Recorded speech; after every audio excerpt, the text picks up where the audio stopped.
So adaptive indoor climbing is just like regular climbing. It just has a little more extra emphasis on safety.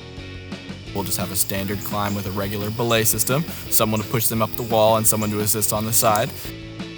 A lot of our volunteers are basically just there to be assisting, and certain volunteers have a little more experience and a little more responsibility. For people who can't get on the wall whatsoever, we use something called a Wellman chair. My main job when I'm there is running the Wellman. It's not a very technical system, but it's a lot of straps, a lot of coordination. So the way a Wellman works is our athletes will sit in it, and it will cut their weight either in half, by thirds, or from 4 times.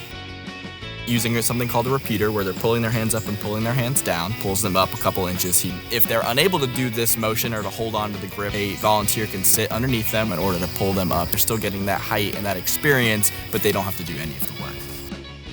So I'm basically just delegating and organizing, keeping my eye on everything, making sure everything's safe and runs smoothly. And then once the athletes have had their climb, I clean it up and I pack it up.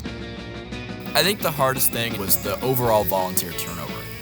It's very, very hard to get consistent volunteers because we're not paid.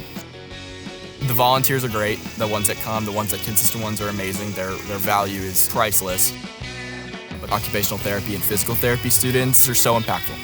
They're a very, very easy way to get a volunteer because they're consistent, they're being graded, but they're also there because they have some sort of benefit for their lifelong career. It becomes a way for them to get that interpersonal connection skills of working with all different types of diagnoses and types of people of all ages. That's a really important skill that healthcare workers and students need. I love being involved with Catalyst. I love the way it makes me feel. And sometimes I want to sleep in, but you get to the event and being there like, wow, I'm so happy I did that. Providing athletes the opportunity to socialize, the opportunity to do something they may have never done before, and the smile that they always have is usually something that puts you all the way through it. Being a part of Catalyst is one of the best decisions I've made.